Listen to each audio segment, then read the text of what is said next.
Kunlik kurslarimdagi eng ishonchli Choco Napoleon retseptini shundoqga bermoqchiman. To'liq retseptni xohlaganlar esa kommentariyada plus belgisini qoldiring. Un bilan biroz margarinni urib bog'lab, tuzli suvni quyamiz va xamir qoramiz. Xona harorati biroz yumshagan margaringa un hamda kakaoni solib aralashma tayyorlab olamiz. Yarim soatda tingan xamirni ko'rsatilgandek qilib is tushirib yoyib olamiz. Yoyganda o'rtasini qalinroq qilib yoying. Margarinli massani o'rtasiga joylab, xamir chetlarini tortib yopamiz. Yarim soatga sovutgichga yuboramiz. Yarim soat tingan xamirni olib kattaroq qilib yoyamiz. Ko'rsatilgandek qilib taxlab, yana sovutgichga yuboramiz. Yana yarim soat tingach yoyishni boshlaymiz. Shu jarayon 3 marta takrorlanadi. 3-marta yoyib taxlangan xamirni bir kunga sovutgichda qoldiramiz. 8 bo'lakka bo'lib unlab yoyamiz. Duxovka esa orqa tomoniga joylab, chetlarini tekislab kesib olamiz. Vyuka bilan chekib 20 daqiqa xonada qazitamiz. Qazitib pishirsanglar pishganda kichrayib ketmaydi. Endi krem tayyorlaymiz. Kremim mazali hamda arzon bo'lishi uchun men Sirnilavka do'koniga bordim. Sirnilavka do'koni yurtimiz bo'ylab 33 ta filiali bor. Belarusda ishlab chiqarilgan oliy navli Datis gushonkalar asl bahosi 29900 so'm bo'lgan. Hozirda siz ham borib aksiya narxida 19900 so'mga xarid qilishingiz mumkin. Xona harorati yumshagan sariyog, Datis gushonkasi hamda kakaoni solib aralashtirib krem tayyorlab olamiz. Har bir ko'rsh orasiga kremni ayamasdan surtamiz. Mazali sotuvchi chaqqon Choco Napoleon retsepti tayyor. Retsepti yoqqan bo'lsa, xotirangizni duo qilishni unutmang.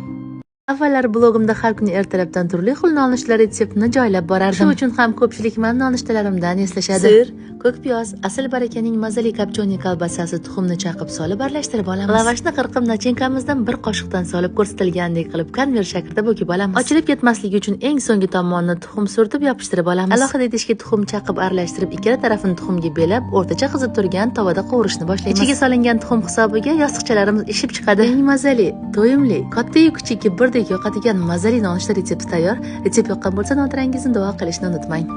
Qishlog'im ilhom koni, yangi retsept makoni. Bugun qilgan taomim har bir mehmonni joni. Qiymaga ishlov berib, bulg'or ichini kerib, to'ldiramiz erinmay, yoniga do'lma terib. Yog'ni qozonga quyib, do'lmani qizartiring. Ko'tarib olib yog'dan qovurg'ani qovuring. Piyoz, sabzi va tomat taomni etar xushxo'r. Kartoshka va pomidor taom ta'min etar. Qovuramiz yaxshilab, keyin suvni quyamiz. Bulg'or do'lmani solib, mazasini tuyamiz. Ta'mi og'izda qolar bizni vodiy do'lmasin, taom tayyorlaganni qo'llari dard ko'rmasin. Iskandar Buildingsni binolari bitmoqda. Keling qo'shni bo'lamiz. Uylar sizni kutmoqda.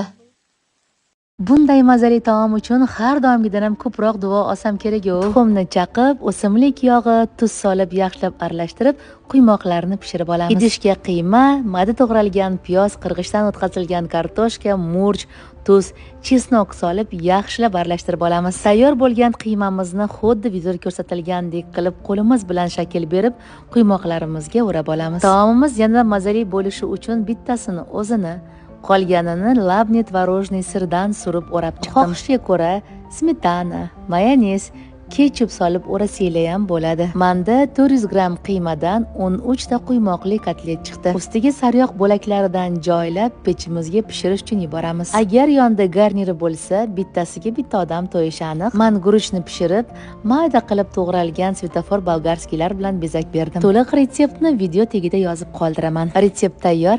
Retsept yoqqan bo'lsa, xotirangizni duo qilishni unutmang.